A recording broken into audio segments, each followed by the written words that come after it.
Ceux qui me connaissent savent que je suis pas un méchant. Je suis pas trop du genre énervé à trouver que se bagarrer c'est amusant. Je suis pas un gros balèze, j'ai pas grand chose de King Kong. Et en sport, je me sens à l'aise derrière une table de ping-pong. Mais voilà, un pote m'a dit tu vieillis, arrête de fumer, t'es rouillé, t'es moisi, t'es cramé, tu te rabougris, tu te laisses aller, tu fais pitié, t'es trop mou, viens avec nous. On fait un sport un peu foufou mais c'est super bon esprit. Moi par défi, atteint dans ma fierté pour me prouver que j'étais pas fini. J'ai dit ok, j'ai dit oui et depuis je fais du rugby. J'ai commencé à 28 ans, grand débutant. Et pour être franc, je progresse pas très rapidement, mais j'aime ça. Les mecs de mon équipe sont sympas. J'ai découvert plein de choses que je connaissais pas. J'ai découvert toute une palette de sensations inattendues, comme avoir la tête dans la boue pendant qu'un mec te marche dessus. J'ai pris mon premier coup de boule, je me suis fait écraser les couilles. Mais depuis, j'ai pris goût à la gadoue. Au début, j'étais un peu perdu, pour pas dire un peu paniqué. À l'entraînement, j'étais paumé, je savais jamais où me placer. Je suis rapide comme un pilier et puissant comme un demi de mêlée. Alors on m'a dit Bon, eh ben, tu vas jouer ailier. Pour capter mon nouveau boulot, j'ai maté Médard, Aimance et Nalaga en vidéo. Je suis allé sur rugby.com, j'ai lu dans un forum que l'ailier est en même temps avant-centre et libéraux. Mais moi parfois je ressens plutôt la solitude du gardien de but, qu'a l'habitude de toucher la balle que toutes les 10 minutes, pendant qu'à l'autre bout du terrain ça se tabasse. Moi, je me replace, personne me fait la passe et tout à coup, y a un type qui déboule, balle en main comme une bombe en trombe. Et moi je suis sur son chemin, le dernier rempart. Mon équipe compte sur moi pour pas le louper, mais c'est pas facile à stopper. Un type qui fonce la tête baissée, surtout quand c'est Franck, le gros percuteur de l'équipe. Au bar il est sympa mais sur le terrain, oh putain il est physique, crâne rasé genre déménageur, dur comme un roc. Moi il me fait peur et ce qui est sûr c'est que c'est pas réciproque. Mais pas question de me dégonfler, pas question de me défiler. Tant pis si c'est une cause perdue, quand il passe à ma portée je lui saute dessus. Et lui comme s'il avait tout prévu, il me colle une grosse baffe. On appelle ça un raffut. La joue endolorie, je reprends mes esprits. Je vois que sur le terrain d'à côté, c'est l'entraînement des petits. Alors je me mets à rêver. Moi aussi je voudrais jouer dans une équipe de Benjamin ou dans une équipe de nains, c'est vrai quoi. Il faudrait des catégories de poids en moins de 65 kilos. J'aurais peut-être un bon niveau mais pas le temps de réfléchir. Le ballon arrive sur moi, je l'attrape et en même temps je reçois un gros coup de tête dans l'estomac.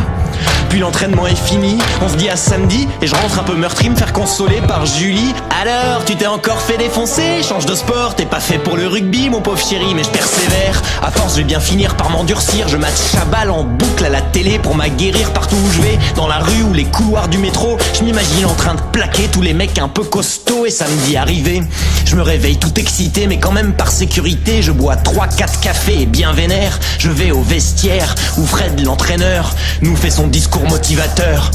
Bang! On avait droit à 3 jokers et on les a tous utilisés. Aujourd'hui, la victoire est obligatoire. Alors je veux de l'envie, je veux du combat, je veux que vous sentiez les tripes sur le terrain. On est 15, on est une équipe, on est ensemble. La semaine dernière, il y en a 2 de chez nous qui ont fini à l'hôpital et personne en face. Et ça c'est pas normal. Alors on y va, allez vous échauffer. À l'échauffement, on se met des grosses claques. Paf, paf. Ça va commencer. Pour le coup d'envoi, c'est Brevard, bataille rangée. On s'aligne comme des Spartiates. Moi j'ai le cœur qui s'affole, j'ai les jambes qui flageolent. Mais le point de non-retour est dépassé. Alors on coupe ses...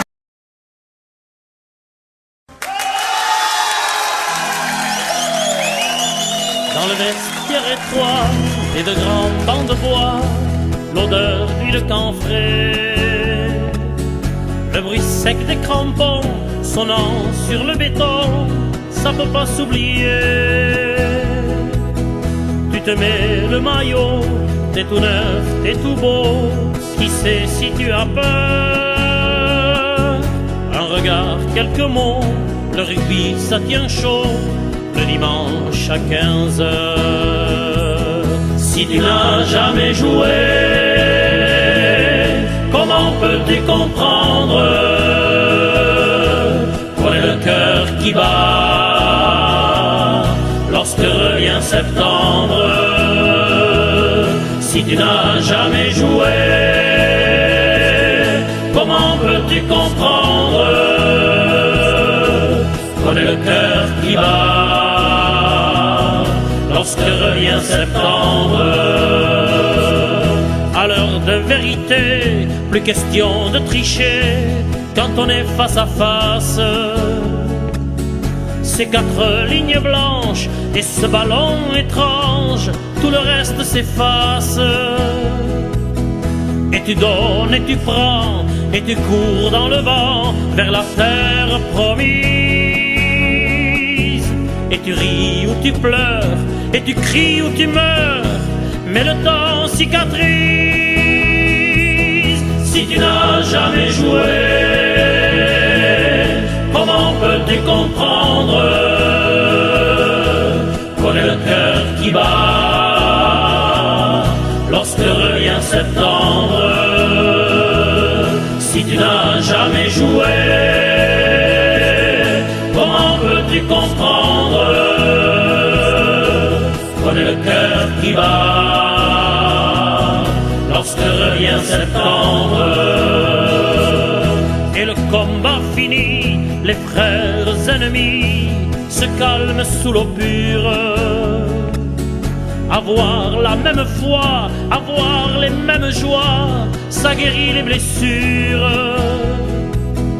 Et ça gueule à tue-tête qu'on oublie la défaite ou qu'on chante victoire. Toi, t'as jamais chanté Montagne Pyrénées, ni de chanson à boire. Si tu n'as jamais joué, comment peux-tu comprendre qu'on ait le cœur qui bat lorsque revient septembre? Si tu n'as jamais joué, comment peux-tu comprendre qu'on ait le cœur qui bat lorsque revient septembre? Vient le temps des regrets, mais on garde à jamais, ça te fera sourire. Les crampons, les maillots, les rêves, les photos,